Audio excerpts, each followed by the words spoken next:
when the sun is just a whisper in the sky, before the birds cry out in chorus, and the earth begins her daily hum, God speaks. He speaks not in thunder or trumpet, not in grand gesture or overwhelming fire, but in the quiet, the holy hush, the sacred stillness before the world awakens to its own noise. And child, you must listen. Oh, yes. You must listen.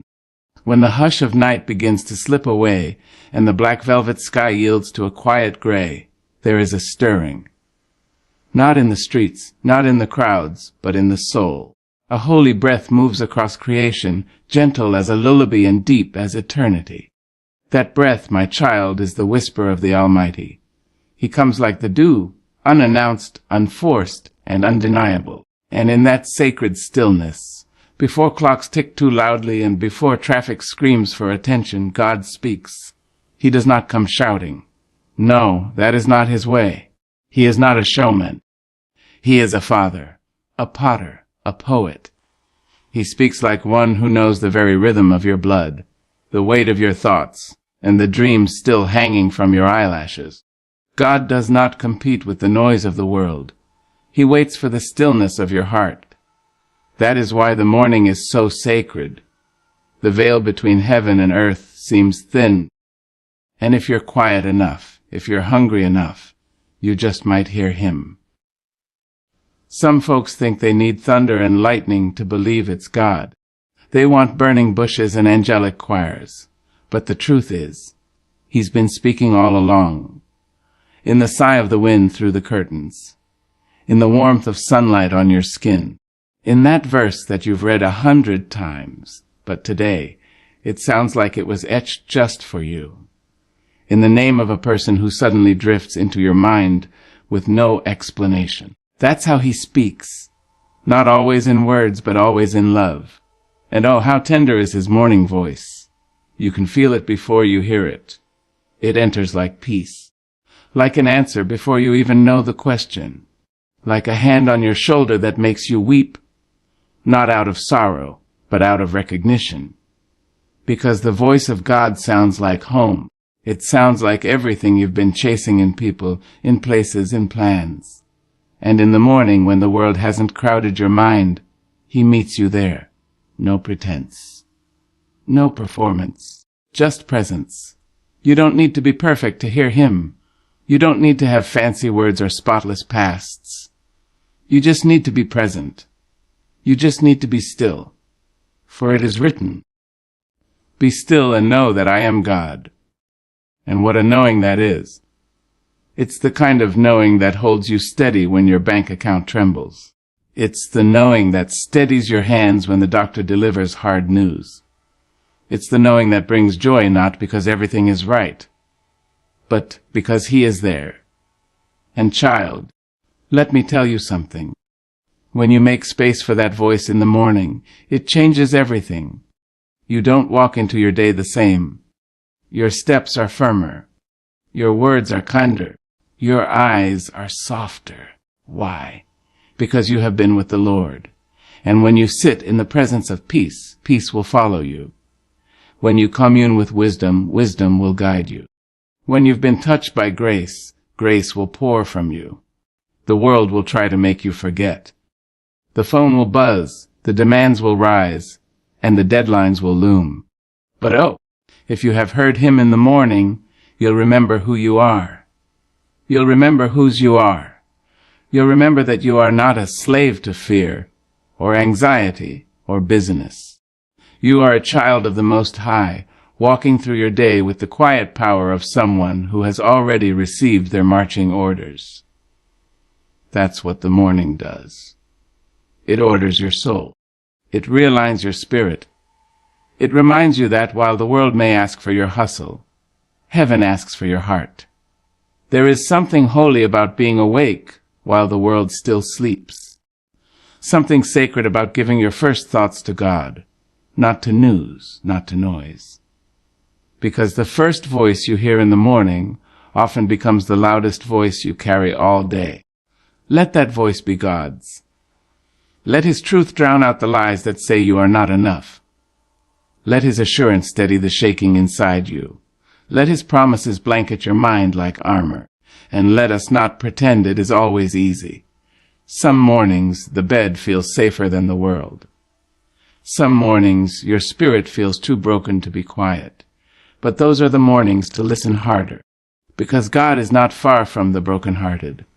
He comes closest when you are at your lowest. His whispers are strongest when your strength is gone. And sometimes the only thing he says is, I am here. But child, if that's all he says, it is more than enough. There is healing in his morning presence. There is clarity. There is correction, yes, but also compassion. There is no shame in his tone, only truth. And the truth will not crush you. It will free you. That is the nature of the voice of God. It does not accuse, it convicts. It does not condemn. It calls you higher.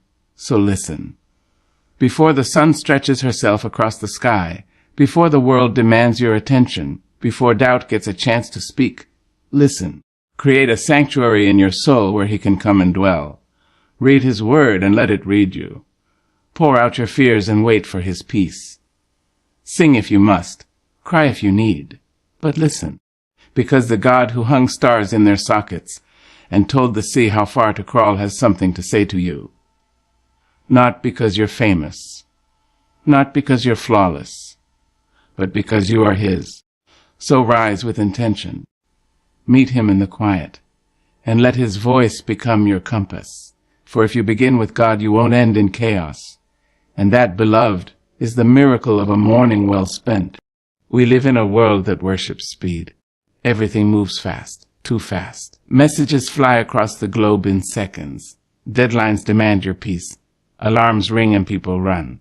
But child, let me tell you something that the elders used to say while rocking on front porches and humming soft gospel under their breath. You can't hear God if you're too busy listening to everything else. And oh, how true that is. The voice of God is not found in the chaos. It's not in the hustle or the hurry. He ain't shouting from the top of your to-do list. No, ma'am. God speaks in silence. He waits in the spaces between your thoughts. He waits in the pauses you ignore. And to hear him, truly hear him, you must learn the art of slowing down. There's a rhythm to heaven, a divine stillness. And unless you quiet your spirit, you'll miss it every time. That's why the morning is so precious. It's not just the start of your day. It's a gift, a sacred invitation. The world hasn't gotten noisy yet, and your soul hasn't been covered with the dust of the day. It's the perfect time to be still, to be present, to listen. But what do we do instead? We wake up and grab our phones. We scroll through other people's lives before we've even spoken to the giver of life. We drink coffee before we drink from the well of God's word. We feed our anxiety before we feed our spirit. And we wonder why we feel empty before noon. Now don't get me wrong. There's nothing wrong with work, with responsibility, with ambition. But baby, when those things outrun your connection with God, you will find yourself climbing ladders that lead to nowhere. Because success without peace is just a faster road to burnout. You must anchor your morning in the one who holds the whole day. God is not rushing you. He's not pressing you to be perfect. He's asking you to pause. He's saying, come, sit with me. I've been waiting. And oh, what power there is in that pause, in that moment of stillness, before the day takes over. God can pour into you what no job, no relationship, no validation ever could. He reminds you of who you are. He reminds you of whose you are. He sets your feet on solid ground so that when the winds of the world come, and they will, you will not be moved. But you have to slow down to receive that kind of grounding. Have you ever watched the ocean in the early morning? Have you noticed how still it becomes just before the sun kisses the horizon? That's how your soul must be. Not constantly tossing, not always running, but still, trusting. Stillness is not weakness. It is strength under control. Stillness is not laziness. It is divine awareness. Stillness is not absence. It is sacred presence. And in that presence, God whispers truths the world will never tell you. He will remind you that you are enough before you do a single thing. He will tell you to forgive that person your pride still hates. He will tell you to call your mother. He will nudge you toward purpose, not performance. But none of that happens if you're too rushed to hear him. See, the enemy of your soul wants you busy, not fruitful, just busy. He wants you distracted. He wants your mind racing, your schedule full, your heart numb. Because a distracted soul doesn't hear divine instruction. A hurried heart can't hold heavenly wisdom. That's why the world celebrates being booked and busy. But heaven calls you to be still and blessed. So how do you slow down? You start by saying no. No to the pressure of perfection. No to the addiction of always being available. No to the lie that rest must be earned. You carve out time. You protect the silence. You open your Bible, not to check a box, but to hear from your Father. You sip your tea with gratitude. You light a candle and invite peace into the room. And most of all, you listen. Not with your ears alone, but with your spirit. And don't you think for 1 second that slowing down is easy. No, it takes courage. It takes rebellion against the systems that scream, do more, be more, get more. But beloved, your worth is not measured by how many things you accomplish in a day. Your worth is anchored in the fact that you are made in the image of a God who rested. If God, who created the galaxies, who flung stars into space and called them by name, if he rested, then so must you, and not just any rest, intentional rest, holy rest, morning rest, because when you slow down in the morning, you give your soul time to breathe before the day steals your attention. You let your spirit take root before the winds blow. You align your thoughts with heaven before the world tries to define your day. And let me tell you something powerful. When you start your day with God, you start from victory. You don't chase peace, you carry it. You don't search for answers, you walk in wisdom. You don't wait for affirmation, you live from identity. All because you slowed down. All because you paused long enough to listen. So tomorrow, when the alarm goes off and your mind begins to run, stop. Sit on the edge of the bed. Take a breath. Speak his name. Jesus. Just one word. And wait. Feel the peace rise. Let his spirit meet you there in the hush. Let his word fall like dew on your heart, and watch how your day transforms. You see, the secret is not in doing more. It's in doing less with him. God does not demand your business. He desires your presence. And in the morning, before the world gets loud, he is calling you softly, lovingly, faithfully. Listen and live. There is a sweetness in the way God speaks to the human soul, a gentleness, like the brushing of a mother's hand against the cheek of her sleeping child. It is not thunder, though he can thunder. It is not fire, though he can burn. No, his voice in the morning is the sound of love itself. It is patient. It is knowing. It is tender. And it is tailored just for you. You see, when God speaks in the early hours of the day, he does not come with the language of condemnation. He does not greet you with a list of your failures. He does not rehearse your shame. That is not his way. That is the language of the world, the tone of the accuser. But the voice of God, oh, child, the voice of God calls you beloved. The voice of God calls you worthy. It reminds you that you are not defined by your yesterdays, but by his eternal love. And when that love rises with the morning light, it touches every wound in you with healing hands. For what else can soothe the ache of your soul but the assurance that you are seen and known and still chosen? That is the music of the morning voice of God. He speaks identity into your being. He sings your name into courage, and he calls you not by your sin, but by your destiny. Listen closely. He says, "You are mine," and in those 3 words is a lifetime of grace. He says, "You are forgiven," and in that one truth every chain breaks. He says, "You are not alone," and suddenly, even the silence doesn't feel so empty. This is the personal, deliberate, loving tone of your Creator, not distant, not formal, but familiar, like a father leaning in close to tell his child, "I'm proud of you." He speaks to your spirit in ways no one else can. When you feel exhausted from battles no one sees, he knows. When you cry into your pillow, silent tears in the darkness, he sees. And when your heart can no longer find the words to pray, he still hears. For he knows you. Not the mask you wear, not the performance you put on, but the raw, unedited yearning you. And that is why his voice is so life-giving, because it comes from one who truly knows you and loves you still. He does not need your polish. He does not require your perfection. He comes to your brokenness, not in disgust but with delight, ready to make beauty from the ashes. You see, God is not like man. People will speak to the version of you that they see, the one you show them. But God speaks to the version of you that he made. He speaks to the child before the trauma. He speaks to the dream before the disappointment. He speaks to the purpose before the pain. And each morning, he calls that version of you to rise again. He knows what you need to hear before you say a word. Maybe you need to be comforted.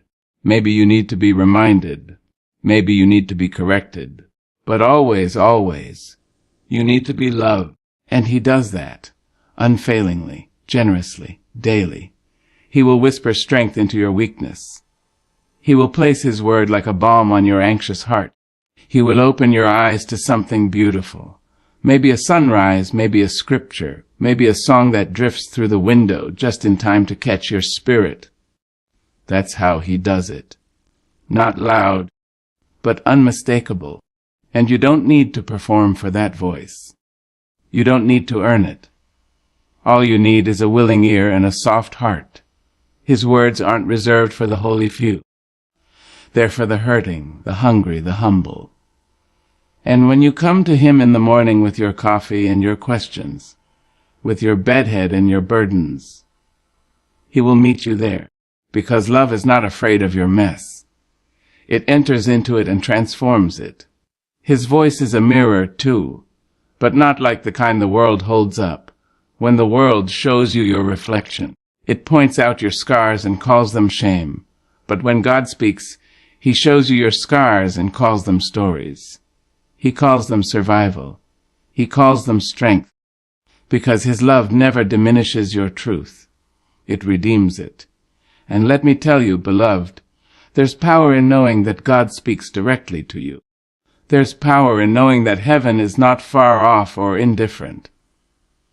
The Creator of stars leans down to speak into the life of someone like you. That alone should make you sit up a little straighter. That alone should make you walk into your day with dignity, because if God has spoken over your morning, no weapon formed against you can prosper in the afternoon. Now don't be mistaken. His voice may not always come the way you expect. It might not sound like a shout or a sermon. Sometimes it sounds like conviction in your spirit when you're about to say something you shouldn't. Sometimes it feels like a pull on your heart to check on someone, to give, to forgive, to pause. And sometimes it's as simple as peace when nothing around you makes sense. That's still God speaking. He doesn't have to say much to say everything. One word from him can reroute your entire life. One whisper can unclench the fist of fear in your chest. One verse can hold you when everything else is falling apart. And when you learn to recognize that voice, when it becomes more familiar than the noise of the world, you start to live differently. You speak differently. You love differently. Because when you've heard from love itself, you can't help but let that love overflow. So I say to you now, as tenderly as he says it to you each morning, listen. Let his voice be the first you hear, the one you cherish, the one that shapes your thoughts and steadies your steps. Because when God speaks to you personally, it means you are no longer walking through life alone. You are walking with direction, with favor, with hope.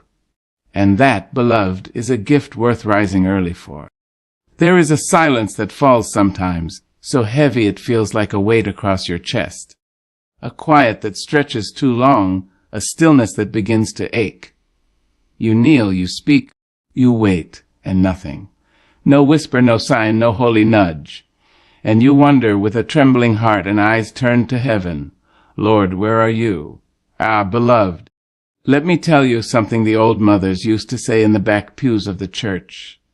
The teacher is always silent during the test.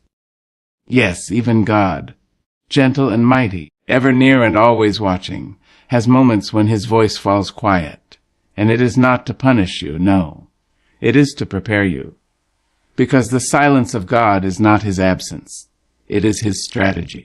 See, when God is quiet, he is not far. He is watching, working, waiting for your trust to deepen.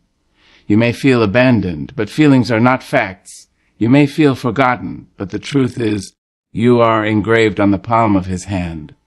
And when he is silent, he is often doing his most delicate work. He is rearranging circumstances, softening hearts, and strengthening your spirit. But he does it in the quiet, because some work is too holy for noise. Child, we've been raised in a world that fears silence. The moment we hear nothing, we grab our phones, turn on a screen, fill the air with sound. But in the divine realm, silence is not emptiness. It is invitation. God's silence beckons you deeper, past the place of feelings, into the place of faith. And faith, my dear, is not built on constant confirmation. Faith is built when you stand in the dark with no flashlight and say, I still believe. Do you remember Job, a man upright and righteous, yet stripped of everything he loved? And in the middle of his loss, he cried out to God, and for a time, God said nothing. But that silence did not mean Job was forsaken. That silence meant God was listening, watching, trusting Job to hold on. And oh, when the silence finally broke, the voice of God came with thunder, wisdom, and glory that lit the skies. Sometimes silence is God's way of tuning your ears. When everything around you grows still, your soul becomes more attentive. You begin to notice things, small things. The softness of your breath, the beating of your heart, the way his word still carries life even when it's not shouted. You begin to remember that he doesn't just speak in dramatic ways. He speaks in memory, in creation, in presence in you. And yes, it hurts. It hurts to feel like heaven has gone mute. It hurts when your prayers feel like they hit the ceiling and fall back into your lap. But know this, child, God's silence is not the same as rejection. He is not ignoring you. He is inviting you to grow. Because faith that only functions when God is loud is a fragile faith. But faith that survives the silence is faith that can move mountains. Let me ask you something tender. When he was speaking, were you listening?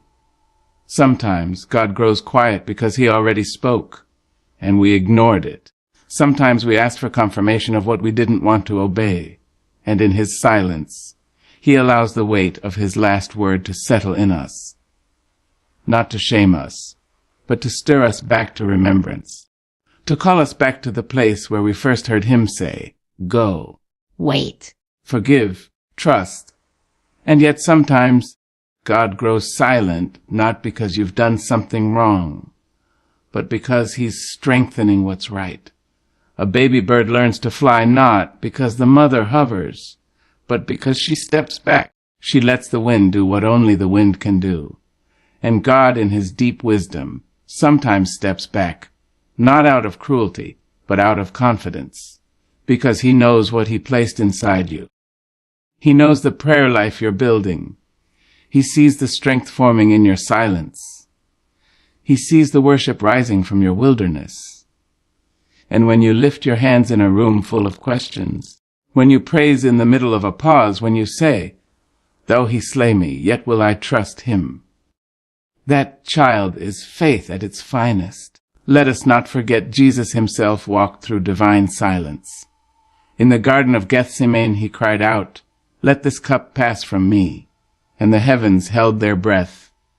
No booming voice, no angels rushing to comfort, just silence. And yet he rose. He carried the cross. He obeyed. and through that silence, salvation was born. So if you're walking through a quiet season, if God seems far, if his voice seems faint, take heart. The silence is not punishment. It is an invitation to trust. Trust not what you feel, but what you know. Know that he is good. Know that he is working. Know that he is there even in the hush. And let me say this gently. Do not despise the silence.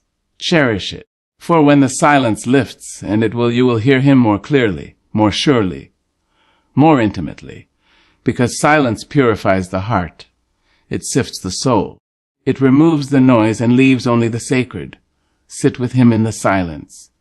Bring your questions, your ache, your longing, and then wait. Wait with reverence. Wait with expectation. Wait like one who knows that heaven never forgets a name. And while you wait, speak the promises he already gave you. Remind your heart that he is faithful, even when you cannot feel him. Remind your soul that he is near, even when he is quiet. Remind yourself that silence is not the end of the conversation. It's just a pause before the next chapter begins. Because when God breaks his silence, he never speaks small. He speaks breakthrough. He speaks healing. He speaks restoration. He speaks love that wraps around you like morning light through an open window. And when that voice returns, when it comes rushing back like a river after drought, you will understand that the silence was not God turning away. It was God drawing you close, inviting you to hear with new ears, to believe with deeper faith, and to walk with unshakable trust. So be still, dear heart. Be still. God may be silent, but he is not gone. And when he speaks again, oh, it will be worth the wait. When the Lord speaks in the stillness of the morning, his words are not meant to settle in your ears alone. They are meant to settle in your soul and stir your feet. His voice is not idle. His voice is not ornamental. It is alive. It is active. It is calling you not just to hear, but to move. Because, child, listening to God without obedience is like holding a seed in your palm and never planting it. Potential with no harvest, beauty with no birth. Now, we live in a time where everyone wants a word from God, but not everyone wants to walk that word out. They crave confirmation, but not correction. They want the promise, but not the process. But make no mistake, my dear, when God speaks, he speaks for a reason. His voice comes with direction, with instruction, with purpose. And your response must be more than a head nod or a hallelujah. It must be surrender. It must be obedience. Obedience is not blind. It is brave. It says, Lord, I may not understand the full picture, but I trust the painter. Obedience is not passive. It is powerful. It says, I will step, even if I step afraid. I will move, even if I move trembling. Because trust in God is not proven by your words. It is proven by your walk. You can't say, speak, Lord, and then refuse to follow when he calls. That's not faith. That's familiarity. And God does not speak to be admired. He speaks to be followed. Sometimes he'll tell you to do something that makes no sense to the people around you. He may whisper, forgive her, when your pride says she doesn't deserve it. He may nudge you, leave that job, when it's the only security you've known. He may call you to speak, to give, to wait, to stay, or to go, and all of it may seem strange to the natural mind. But baby, obedience is not about understanding. It's about alignment. And oh, how heaven moves when a soul is aligned. You see, the miracle is not just in hearing God. It's in doing what he said. Noah didn't just hear God's instructions to build an ark. He picked up the wood, the hammer, the nails. Abraham didn't just receive the promise. He walked up the mountain with his son in faith. Mary didn't just hear Gabriel's announcement. She said, "Be it unto me," and carried the promise of salvation in her womb. It is the doing that activates the power of the word. And let me tell you, obedience will cost you something. It will cost you comfort. It will cost you applause. It may even cost you relationships. But what you gain, peace, purpose, divine protection, cannot be bought in this world. God does not ask for your obedience because he wants control. No, he asks because he knows what's ahead. He sees the storm before the clouds gather. He sees the danger before your feet ever step close. And when he speaks, it is to guide you around what could break you, or through what will make you. Some of us miss our blessing not because God didn't speak, but because we didn't act. We wanted signs and wonders, but we ignored the whisper. We asked for clarity, but we dismissed conviction. We wanted him to speak louder, but he was waiting for us to listen better. And let me tell you this, child-delayed obedience is still disobedience. The longer you wait to do what God said, the more room the enemy has to confuse you. Every moment you hesitate, fear grows louder. Doubt gains ground. But when you obey quickly, you silence the voices that try to talk you out of your destiny. Now, don't you think obedience means you'll always see immediate results? No, sir. Sometimes obedience leads you into a wilderness before it leads you into the promise. Sometimes it makes things messier before they get miraculous.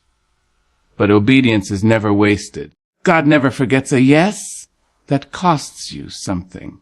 Every act of obedience writes your name deeper into his story. And oh, what a powerful story it becomes when your life becomes a testimony of trust. Even when the task is small, rise early and pray. Bless that stranger. Apologize first. Close your mouth when your flesh wants to speak. Obedience in the small prepares you for the mighty. Because how can he trust you with nations if you ignore him in the morning? Let me talk to the ones who say, I don't know if I heard him right. My dear, if the voice you heard draws you to love, to forgive, to grow in holiness, to walk in peace, then that voice bears his fragrance. You may not be certain of every detail, but you don't need perfect clarity to obey. You need perfect trust. God honors movement. He honors faith. And even if you stumble, he will catch you. But he can't guide what won't move. Obedience will sometimes make you look foolish. That's all right. Noah looked foolish until it rained. David looked foolish dancing before the Lord until the favor followed. Jesus looked foolish hanging on that cross until Sunday came and the grave broke open. So if God has spoken to your heart this morning, don't just write it in a journal and close the book. Don't let it sit in your memory like yesterday's dream. Do something with it. Move with it. Let his word take root in your hands and feet. Let it be lived. Because obedience is not about how loud you shout in church. It's about how quietly you follow when no one else is watching. When the Lord speaks in the morning, he is not filling the air with poetry. He is placing destiny into your lap, and it is your obedience that unwraps it. So listen, child, then move. And may your steps echo with the sound of someone who trusts not just in God's voice, but in his wisdom. Because when you obey the whisper, you align yourself with wonders, and wonders always follow obedience.